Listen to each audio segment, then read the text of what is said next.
Hello, xin chào các bạn đã quay trở lại với review 5 phút. Ở cuối tập 210, sau khi bị Bỉ Bỉ Đông dùng kỹ năng tới từ đầu hồn cốt để dò xét, vị trí của Đường Tam đã bị bại lộ. Sau đó, dưới sự truy đuổi của Bỉ Bỉ Đông cùng 4 tên phong hào đấu la, Đường Tam đã không chạy trốn nữa. Giờ khắc này đây, cầm hải thần tam xoa kích trong tay, Đường Tam mạnh mẽ đứng lại đối kháng với Bỉ Bỉ Đông cùng 4 tên phong hào đấu la. Ở bên kia, khi nhìn thấy Đường Tam đứng lại đối kháng, 4 vị trưởng lão của Võ Hồn Đế Quốc phóng thẳng về phía trước. Ngay sau đó, một đòn công kích toàn lực cũng lao thẳng tới người hắn. Trước một đòn này, tam xoa kích trong tay Đường Tam sáng lên, xoay một vòng, ngay sau đó, một đạo kim quang cũng phóng thẳng về phía trước. Trong nháy mắt, khi hai đòn công kích va chạm, Đường Tam liền bị bắn ngược về phía sau. Thân thể của hắn tựa như bị xé ra thành từng mảnh, hiển nhiên thân thể đã bị tổn thương không hề nhẹ. Thấy tam xoa kích xuất ra, Bỉ Bỉ Đông không khỏi ngạc nhiên. Rõ ràng nàng cảm thấy được khí tức thần thánh tỏa ra từ thanh vũ khí này. Một mặt hướng phía trước, mặt khác Bỉ Bỉ Đông dùng thần lực truyền vào tai 4 gã phong hào đấu la. Chuẩn bị cường công.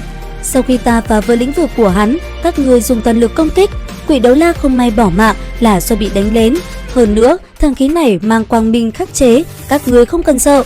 Dưới tình huống có sự chuẩn bị, người kia có muốn cho ta nhặt xác các ngươi cũng tuyệt không dễ dàng, đừng làm nhục thân phận phong hào đấu la của các ngươi. Thực lực càng mạnh, phán đoán đối thủ càng chính xác, Bỉ Bỉ Đông nhìn rất đúng. Đường Tam tuy mạnh nhưng muốn đánh lén dưới tình huống 4 gã phong hào đấu la có sự chuẩn bị là không có khả năng. Miểu sát phong hào đấu la không phải là chuyện bất cứ lúc nào cũng có thể làm được. Lúc này, sau một kích toàn lực đối phó Đường Tam của 4 tên kia, Cúp Đấu La hiển nhiên vẫn vì vị huynh đệ của mình qua đời mà đau xót, không cách nào tập trung, cho nên khi hai cỗ lực lượng va chạm, hắn một lần nữa bị đánh cho ngã nhào trên mặt đất. Thanh âm cố chấp không cam lòng vang lên: "Đường Tam, người sẽ không cứu được hai con hồn thú 10 vạn năm kia đâu." Lúc này, ở một nơi khác cách đó không xa, ước chừng 5 dặm, Thái Thản Cự Viên và Thiên Thanh Miêu Mãng bị thương nghiêm trọng, khiến bọn họ không thể tiếp tục chạy tiếp được nữa. Hai vị Xâm Lâm Chi Vương đã dừng lại.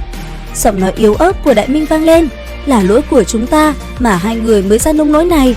Tuy nhiên, cảm nhận được nguồn lực tiêu hao nhanh chóng trong cơ thể bọn chúng, Tiểu Vũ không ngừng trấn an: "Đại Minh, Nhị Minh, ta tuyệt đối sẽ không bao giờ bỏ rơi các ngươi." Nói rồi, tiếp tục đem hồn lực truyền vào cơ thể hai đại hồn thú. Quay trở lại với Đường Tam, phán đoán của hắn quả không sai. Hiện tại, Bỉ Bỉ Đông đã đạt tới thực lực đỉnh cao đấu la, hồn lực của nàng không phải 98 cấp mà là 99 cấp.